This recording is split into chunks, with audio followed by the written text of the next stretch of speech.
I'm Hannah and I'm a trainer at RUBYCUP.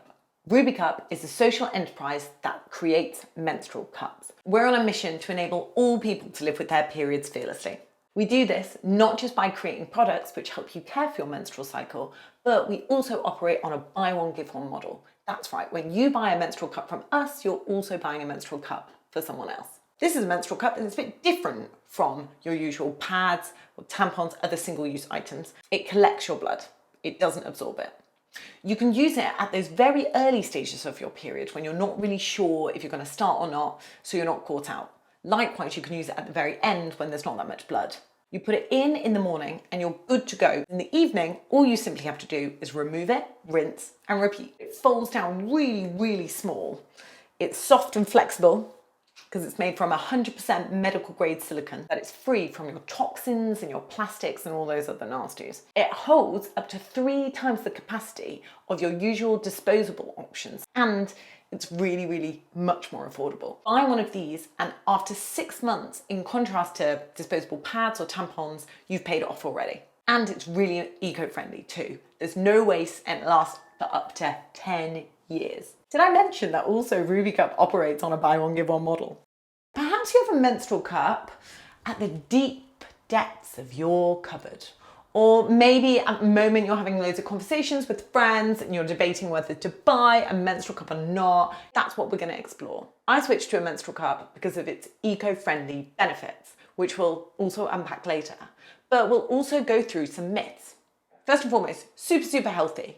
The menstrual cup is made from 100% medical graded silicone, which means it's free from toxins, nasties, all of that stuff. The menstrual cup is also less fuss. This is it, full. Did you know it holds 3 times the capacity of your usual pads or tampons? I especially like this because it means I never wake up with bloody bed sheets anymore. My favourite benefit, it's eco-friendly. 12,000 single-use products get disposed of over the course of someone that menstruates lifetime. So when you buy a RUBYCUP, you are swapping to a drastically reduced environmental impact. It's also super affordable. When you buy a RUBYCUP, after about 5 or 6 months, you've already paid that back, in contrast to single-use products such as pads or tampons. And because you can use it for up to 10 years, you save incredible amounts over decades. The RUBYCUP is also a vegan-friendly product. We are backed 100% by the Vegan Society. 100% money-back guarantee. So if you want to switch sizes, that's no problem. We issue exchanges and full refunds within 120 days of purchase. And we are a social enterprise. We operate on a life-saving model. When you buy a RUBYCUP, you aren't just buying a menstrual care product for yourself. You're buying a worry-free period for someone else. Now I'm quickly going to run through some of the myths that we feel really need busting when you're making that leap. So people come to us and say it won't fit.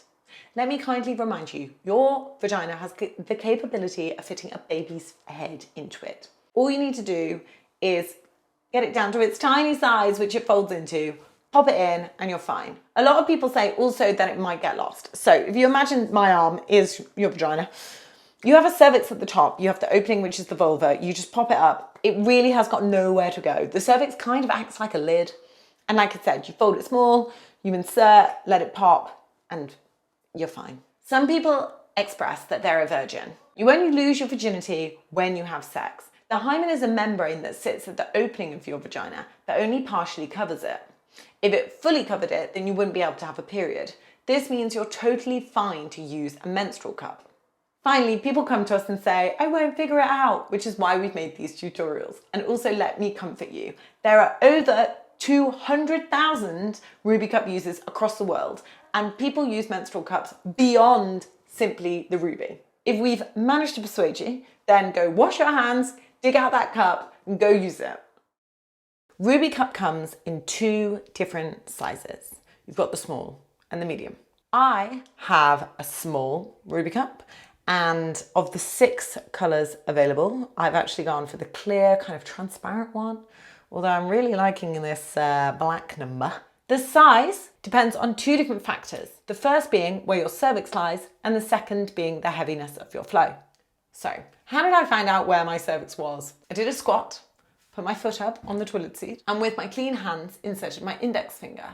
Now, if you have a low-lying cervix, your cervix will be towards the front of your vaginal wall, towards your belly button rather than your back. And if you can touch it, it kind of feels a little bit like the tip of your nose, then it's probably low. However, if you insert your finger and maybe like middle, and it's quite difficult to touch something, then it probably means it's high positioned. That's what mine was. If you have a high cervix, we recommend opting for a medium-sized RUBYCUP. If you have a low cervix, then we recommend using a small. But if you have a heavier flow, then go with the medium cup, and you can very easily cut the stem. Many people I know actually have opted for both sizes. This is because on their heavier days, they like to use a medium-sized cup, and on their lighter days, they can go for the smaller option. Likewise, it's always really handy to have one lying around. You might have to change the small one a little bit more often than the medium. Another facet of this is the stem. The medium holds more blood, but if you have a low cervix, you probably have to cut the stem. Easy. If you have a low-lying cervix, this is really helpful, particularly I've found when you're riding a bicycle. Just to reiterate one final time, your body is uniquely anatomically different. There is no right, there is no wrong. Both sizes are fine. We offer a 120-day money-back guarantee. If you buy the incorrect size, then you can just simply exchange it for another or get your money back. How to insert a menstrual cup. First and foremost, the fold. I'm a big fan of the C fold, so that's what I'm going to show you. What you do is you just very simply make a C. That's right. So pop your index finger down, make that C. So if you want to look at the other folds that are available, go to the beginner's guide to folding on rubycup.com. The next step is the squat. You've done your fold.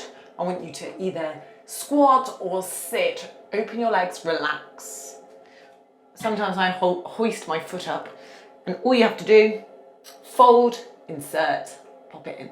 The third and final step, which is the pop. The pop happens when very, very simply, there are no creases and the cup won't leak. And what happens, you insert it and it pops. I know that it's popped when I can hear like a slight kind of like sound. Sometimes I do have to initially kind of like wiggle around, but pretty much like you can feel that sense of like security. How to remove your menstrual cup. My experience with my RUBYCUP so far has been really rad, super comfortable. When I'm menstruating, I barely even feel it. That being said, the removal is always quite tricky. Or rather, like now it's fine, but at first there was a lot of shower action. It was like a lot of deep breaths, loads of squatting. I'm gonna hopefully get you to the point of comfortability. First and foremost, make sure your hands are clean. Take some deep breaths and concentrate on your abdomen and your pelvic floor muscles. If you imagine the cup is inserted into my vagina, what I'm going to do is concentrate on my abs, my pelvic floor, and really gently push. Now, with your index finger and your thumb, you might be able to start touching the stem. And you gently push and you'll be able to pull on the stem and feel it come out. What I want you to do after you've kind of clasped onto your stem is pinch at the bottom of your cup.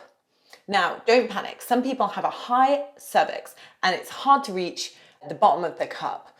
It won't get lost. All you have to do is relax, breathe, use your pelvic floor muscles, and you will be able to push and slightly pull on the stem. It's always really, really much easier if you are more relaxed. I want to warn you, the stem is not like the string of a tampon. It's not that you can just pull this out. The pinch at the base is really what we're aiming for here. And that's because you need to have a sense of release and let that vacuum kind of go slightly. Sometimes at first I was especially worried that the blood would spill over.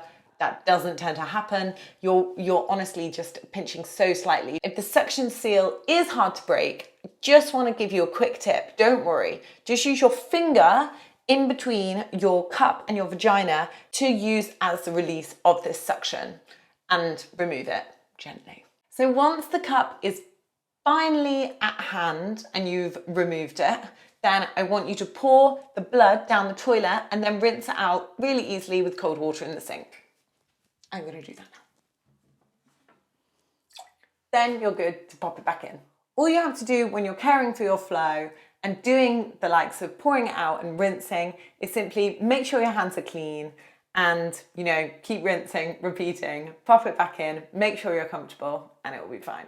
We recommend that between periods themselves, a deeper clean is required. Cleaning your cup. After you've used a cup for around 12 hours, depending on your flow, I want you to really, really simply remove it, pour it out and empty it, rinse it, and then you can pop it back in and repeat that process. You can just continue doing that until your flow is done. You've finished menstruating. Once that has happened, I want you to really deep clean this bad boy. And there are 2 different ways of you doing that. First is through the Saucepan Technique. Very simply, what we need to be doing is disinfecting the cup. So you need to be boiling this off for about 3 to 5 minutes. Really, really easy. Pop it in a saucepan, boil it off, done. The second way you can do this, and it's actually the way that I've now opted for, is through the RUBYCLEAN. The RUBYCLEAN is a device which you can put in the microwave. It saves so much energy. All you do is pop the cup in, put some water up to the point, and then pop it in the microwave, and it's done. This is really easy if you don't want to use a pot. That's why I opted for it, because I didn't want to use my pasta pot for my menstrual cup pot. But all in the same breath, some people don't feel especially uncomfortable with that. So anything goes, that's cool. The RUBYCLEAN I also found really helpful because you can collapse it.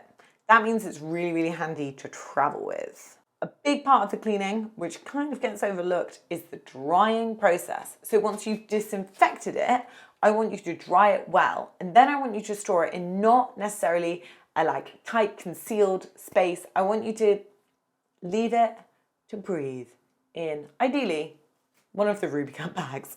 So these are really good because not only, do they kind of match and it comes with the cup itself. You can just pull the drawstring, leave it in the corner of your bathroom, and you're fine until next time around. Often when you're trying out a menstrual cup for the first time, a bit of leaking can take place. But with practice, you can stop that.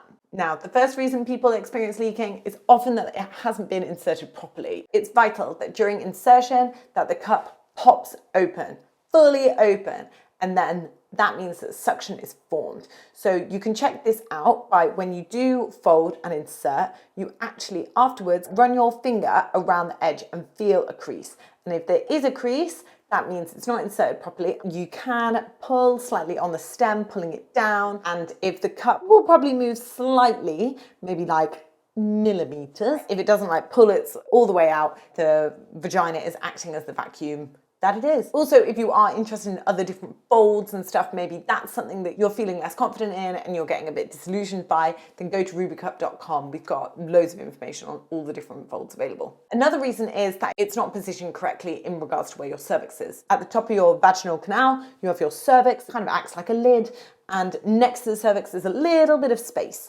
So what you could be doing is inserting a bit too far, and then your cup is going to the side of your cervix rather than underneath it. Again, what I recommend is just pulling slightly, making sure that it's there and it's popped open, but it's collecting the fluid underneath your cervix. Likewise, you can just wiggle around. Another reason is that your menstrual cup might be a bit too full. Heavy period overflow can be easily remedied by emptying your cup more often. Consider swapping your size. So RUBYCUP actually create a small and a medium. If you're constantly finding that, it's not quite right, you're overflowing a lot, then just opt for the medium size. Easy. Bowel movements could be another reason for leaking. Being constipated or experiencing diarrhea is a really, really common symptom on those early days of your flow. And what these bowel movements might do is move your cup slightly. What I don't want you to worry about is, like a tampon, the RUBYCUP won't just come out. It might just overflow, and likewise it might move around and you might then consequently suffer leaks. So when you wipe, what I want you to do is see if there is menstrual fluid there. This could be from the pressure of the bowel movement and not an actual leak. But if you're worried, in this instance, please feel free to take it out, rinse it, repeat, insert. Another reason people experience leaks is that your pelvic floor muscles are too strong just before it's being removed. Your pelvic floor can actually squeeze the walls of your menstrual cup. and then it's consequently leaking. What I'd actually recommend is looking into getting like a firmer cup if that happens all the time. Another one is that fake leaks do happen on the heavier days of your flow, just after the process of emptying, rinsing, reinserting your menstrual cup. Sometimes there are still like water droplets like around the cup, and this can then blend, I guess, with the blood, which is probably all around your vaginal canal, like the walls of your vagina. It can land and like stain your underwear. If you are concerned, take it out, do that whole shebang again. So we really recommend that you dab your vulva properly after you've like finished inserting it. Finally, remember, like I said at the beginning of this tutorial, loads of issues with leaking can be remedied so easily just by inserting the cup correctly. What to expect when you're using a RUBYCUP on the go. Some people are often apprehensive about having to empty their menstrual cup in a public bathroom. I will show you and tell you why you should not worry. Wash your hands when you're removing, when you're reinserting, inserting, when you're emptying. All of that needs to be done with fresh, clean hands. Take out your cup, pour out the fluid, and then grab a little bit of toilet paper. Maybe it's dry, maybe it's damp, that's fine. And just really easily wipe it over. Then you can reinsert your cup. Next time you take it out and if a sink and water is closer at hand, that's when I think it's better for you actually to rinse it. And then what you can do is your usual, taking it out and rinsing it with the water available and then popping it back in. However, if you are on the go and you have a reusable water bottle handy, which is what I often do, pour out the fluid. I want you to grab that reusable bottle and then just very, very simply rinse it out over the toilet basin. Then yet again, you can grab that toilet paper close by, dab it, make sure it's dry, and then reinsert. If you want more info though, I want you to check out our website, rubycup.com. There we've got loads of information beyond just our video tutorials about caring for your flow and caring for your cup. Likewise, head to our social media platforms for just like a visual feast of menstrual cycle content. Our handle is @RUBYCUP.